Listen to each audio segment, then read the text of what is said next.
नमस्कार, मैं राजेश साहब ऑनलाइन क्लास में आप सभी का स्वागत करता हूं।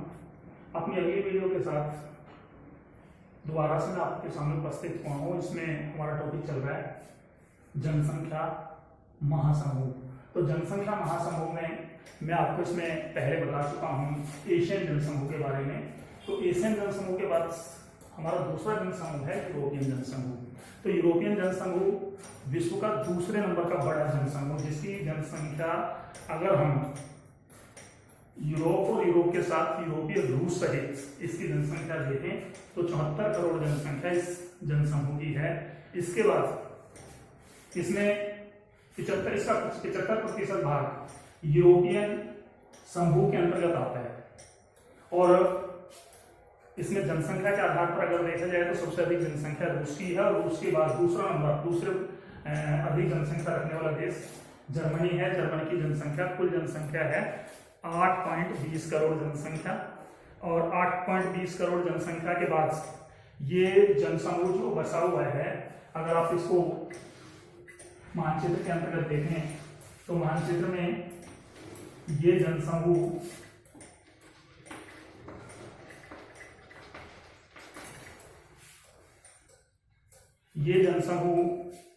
आपका 40 डिग्री उत्तरी अक्षांश से 60 डिग्री 40 से 60 के मध्य 40 से 60 के मध्य ये जनसमूह बसा हुआ है। और अगर इसमें जनसंख्या के आधार पर देखा जाए तो जनसंख्या के आधार पर इसमें 45 से 55 45 डिग्री से लेकर 55 डिग्री के मध्य ये जो पट्टी है, यानी 45 डिग्री से 55 डिग्री के मध्य 45 से 55 के मध्य अक्षांशों में कोयला पट्टी होने के कारण इसमें एक रुहु कोयला क्षेत्र है और उस रुहु कोयला क्षेत्र की कोयला पट्टी होने के कारण सर्वाधिक जनसंख्या, अगर देखा जाए यूरोपियन जनसमूह की सर्वाधिक जनसंख्या 45 से 55 डिग्री उत्तरी अक्षांशों के मध्य सर्वाधिक निवास करती है। और इस जनसमूह की जनसंख्या एक व्यवसाय के आधार पर अगर देखा जाए तो व्यवसाय के आधार पर इसमें 19वीं सदी के उत्तरार्ध में औद्योगिक क्रांति के बाद इस क्षेत्र की जनसंख्या का जो आकर्षण है वो नगरीय क्षेत्रों की ओर अधिक बढ़ा है। अगर हम यूरोपीय जनसमूह के अंतर्गत देखें तो यूरोप के जितने भी देश हैं वो सारे के सारे विकसित देशों की श्रेणी में आते हैं। इसके अलावा यूरोपियन जनसमूह का जो शिक्षा का प्रतिशत है वो यहाँ पर 100% शिक्षा का प्रतिशत है। सारे के सारे लोग यहाँ पर शिक्षित हैं। और इसके साथ साथ यहाँ पर कृषि के अलावा अगर कृषि देखा जाए तो मैंने आपको इसमें एशियन जनसमूह के बारे में बताया था। एशियन जनसमूह का मुख्य व्यवसाय, यानी अगर हम व्यवसाय देखें तो व्यवसाय कृषिगत अर्थव्यवस्था वाला जनसमूह एशियन जनसमूह था। लेकिन अगर हम यूरोपियन जनसमूह के बारे में देखें तो यूरोपियन जनसमूह की अर्थव्यवस्था का मुख्य आधार यहाँ उद्योग है। तो उद्योग होने के बाद यहाँ जनसंख्या का जो आकर्षण है वो नगरीय क्षेत्रों की ओर अधिक हुआ। इसलिए यूरोपियन जनसमूह की अधिकांश जनसंख्या नगरीय क्षेत्रों में निवास करती है। और अगर हम यूरोपियन जनसमूह की जन्म दर और मृत्यु दर के आधार पर देखें तो जन्म दर और मृत्यु दर इस जनसमूह में जन्म दर व मृत्यु दर दोनों कम है, दोनों कम है। और दोनों कम होने के कारण इस जनसमूह की, यानी यूरोपियन जितने भी देश हैं उन सभी देशों की जनसंख्या ना तो बढ़ रही है और ना ही घट रही है। कहने का मतलब अगर हम प्रावस्था के आधार पर देखें तो यूरोपियन जनसमूह की जनसंख्या स्थिर अवस्था में ना तो बढ़ पा रही है और ना ही घट पा रही है। तो ये मैंने आपको यूरोपियन जनसमूह के बारे में इसमें बताया। इसके अलावा इसमें अगला जनसमूह इसमें आता है आपका तीसरे नंबर का है अमेरिकन जनसमूह। अमेरिकन जनसमूह भी यूरोपियन जनसमूह की तरह इसमें इसकी अर्थव्यवस्था भी मुख्य रूप से औद्योगिक अर्थव्यवस्था है, और औद्योगिक अर्थव्यवस्था होने के कारण ये विश्व का तीसरा बड़ा जनसमूह अमेरिकन जनसमूह है, जो ये विश्व का तीसरा बड़ा जनसमूह है। और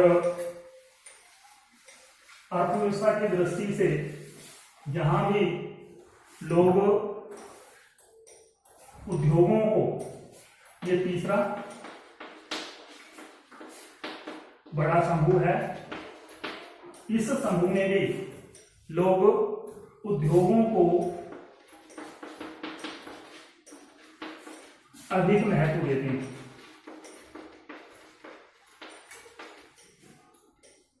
और इस जनसमूह में अगर देखा जाए तो प्रवास के अंतर्गत सर्वाधिक जनसंख्या यूरोपीय देशों से आकर बसी हुई जनसंख्या है, जिसका करीब 80%, यानी अमेरिका की कुल जनसंख्या में से 80% जनसंख्या बाहर से, दूसरे देशों से, या भी कह लीजिए कि यूरोपीय देशों से आकर इस जनसमूह में आकर बसी हुई है। और इस जनसमूह में इसका जो विस्तार है वो 100 डिग्री पश्चिमी देशांतर के पूर्व में 30 डिग्री उत्तर से 45 डिग्री उत्तरी अक्षांशों के मध्य। अगर आप इसमें जनसंख्या का विस्तार देखें तो विस्तार में 100 डिग्री देशांतर से लेकर, पश्चिमी देशांतर से लेकर इसमें 30 से 45 डिग्री अक्षांशों के मध्य, 30 से 45 डिग्री अक्षांशों के मध्य सर्वाधिक जनसंख्या इसकी बसी हुई है। और करीब 80% जनसंख्या बाहर से आकर बसे हुए लोगों की इसमें है। यहाँ पर रहन सहन की सुविधाएं अधिक होने के कारण, उद्योगों की सुविधाएं अधिक होने के कारण, संसाधन संपन्न ये क्षेत्र होने के कारण अत्यधिक संघन बसा हुआ जनसमूह वाला क्षेत्र है। और इसमें अगर देखा जाए यूरोपियन जनसमूह की भांति यहाँ भी 75% जनसंख्या, करीब 75% जनसंख्या नगरीय क्षेत्रों में निवास करती है। तो ये आपका इस जनसमूह में भी अगर हम जन्म दर और मृत्यु दर को देखें तो जन्म दर और मृत्यु दर तीसरे समूह में, अमेरिकन जनसमूह में भी दोनों बराबर हैं। जनसंख्या की जो प्रावस्था है वो स्थिर प्रावस्था के अंतर्गत आती है। जनसंख्या ना तो बढ़ रही है ना घट रही है, जन्म दर और मृत्यु दर दोनों बराबर हैं। इसके अलावा चौथा जनसमूह इसमें आता है अफ्रीकन जनसमूह। अफ्रीकन जनसमूह के अंतर्गत ये विश्व का चौथा बड़ा जनसमूह है। इसमें एशियन जनसमूह की भांति ये जनसमूह भी, यहां भी अर्थव्यवस्था का मुख्य आधार, अर्थव्यवस्था का मुख्य आधार कृषि है। और ये जनसमूह 2001 के आधार पर अगर देखा जाए तो यहाँ की जनसंख्या 2001 के आधार पर यहाँ की जनसंख्या 81.08 करोड़ इस जनसमूह की जनसंख्या थी। और विश्व का ये जनसमूह है जो विश्व की कुल जनसंख्या का 15%, विश्व की कुल जनसंख्या का 15% अफ्रीकन जनसमूह के अंतर्गत निवास करता है। और इस जनसमूह में सबसे बड़ा जो व्यवधान है, इस जनसमूह का, अफ्रीकन जनसमूह का करीब 70% भाग मरुस्थलीय,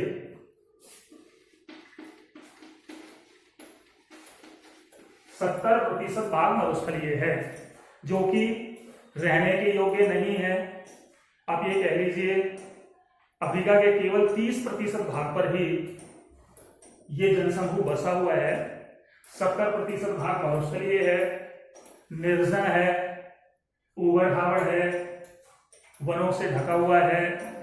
कहने का ये 70% भाग मानव के रहने के योग्य नहीं है। तो इसमें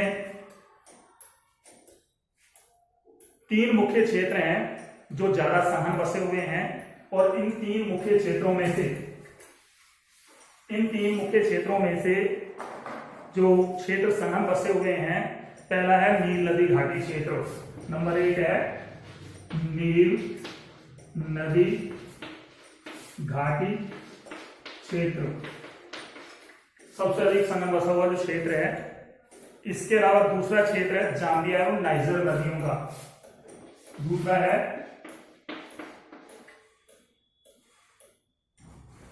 है इसमें जाम्बिया एवं नाइजर नदियों का।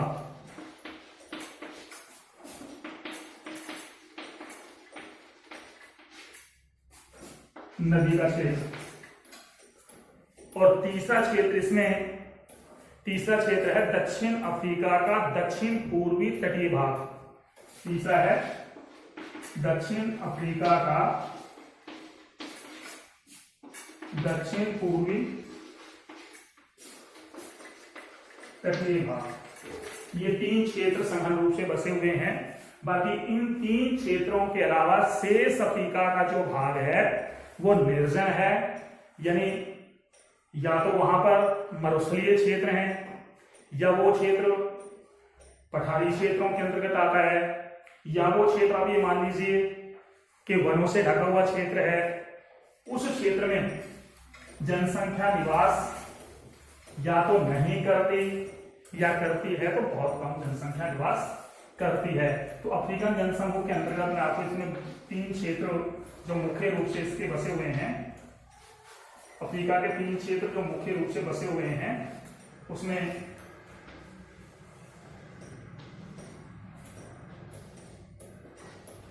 ये क्षेत्र